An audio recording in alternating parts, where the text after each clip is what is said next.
Hello, I'm Emily Coleman, an independent producer and arts manager based in the South East. Today I'd like to tell you about two of my projects, which I think demonstrate how I think theatre should engage with its audiences. One project is currently touring all over the place, and the other is still in very early stages of development, but both don't expect people to come and see the show in a traditional theatre setting. Until September, I was producer for Bootworks Theatre and developed a number of shows with the Black Box, which toured outdoors on a national and international scale. Alongside this, we took our shows to village fairs with the South East Rural Touring Schemes. The Black Box is an installation show for one audience member who sits inside the Black Box. There are 3 shuttered windows out the front, which open and close, and 5 performers who perform from the outside in through to the person sat inside. Outside, audiences can kind of see the backstage and the mechanics of what the performers are doing to put the show together for the person sat on the inside. All our shows are 5 minutes long and based on classic films or film genres. So we made A What Andalus, based on the 1920s surrealist film, Little Box of Horrors, based on the horror genre, and The Good, the Bad and the Box, a more family-friendly Western show. So originally, our focus for making the shows were always about the inside audience, and the outside action was often overlooked. We soon realised that this spectacle was an intriguing kind of performance in itself, so we worked hard to develop that and spent as much time making sure that work was appealing for the inside audience as well as the outside. Little Box of Horrors was a step on from this. We wanted to create a show that not only increased the tension for the experience for the person sat inside, but also provided a different perspective for the outside crowd.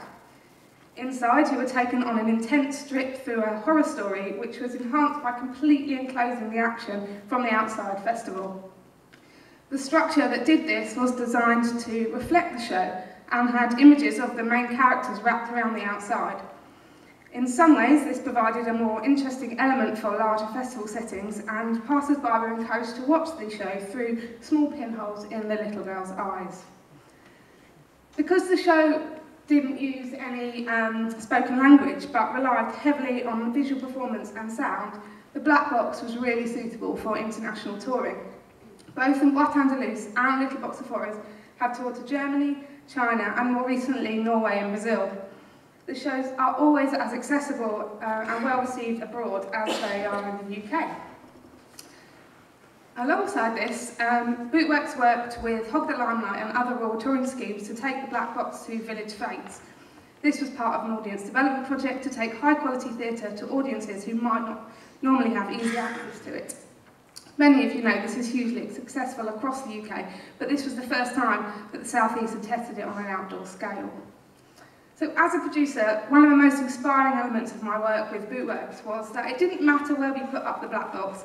It didn't matter if it was at an international programmes event in a little tiny village in Hampshire or in a suburb of Liverpool. People loved the show, and it was a genuine pleasure for me to watch people coming away thinking that they'd seen something special. I'm now working on a project with my new theatre company, Pebble Gorge, to make a unique theatre installation for children aged 7 to 10 years called Adventure of Odds. We've just finished 2 weeks initial research and development for the show's content and its immersive structure and design. Adventure of Odds is rooted in the subject of probability, but explores risk-taking and choice.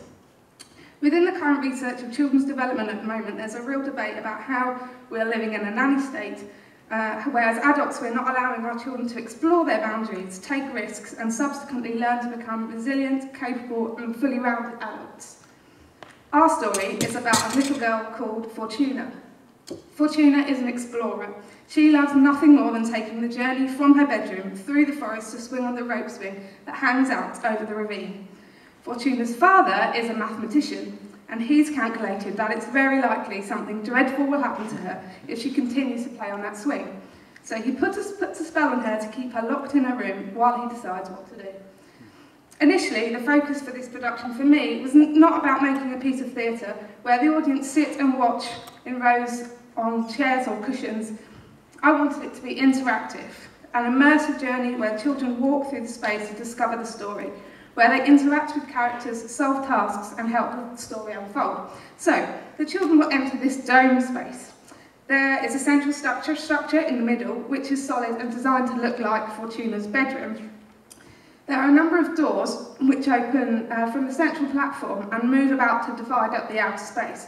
So the children might start in a smaller confined space, but when the doors and the walls move, they kind of open out into a bigger area.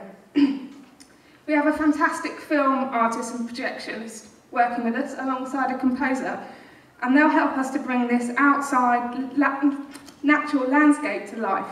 So, for example, when the children climb out of Fortuna's bedroom window to the outside, they discover a 360 degrees moving projection and soundtrack of the forest before they head off to find the swing. Along the way, the children have to overcome obstacles within the forest. Some of these are pretty risky and they have to work together to complete them successfully. So during our research and development, we worked with a group of young children to develop some of these tasks, one of which was how they had to cross a marsh, but by using the safest route. We then worked with a film and digital technologist to project this moving image of a marsh onto the floor. Stepping stones would then appear showing the safest way across. But then maybe if a child steps on the wrong stone, maybe they all quickly disappear, leaving the others stuck behind. Or maybe they hear the voice of Fortuna's father. Or maybe they activate a sensor which makes the surrounding visuals completely disappear. Who knows? Hopefully these examples have given you a quick idea of what I think audiences can experience through theatre. Within my project, the state of the arts should always be exciting, critical, ambitious, but practical, for an inquisitive audience, whether they're regular theatre goers or not. Thank you.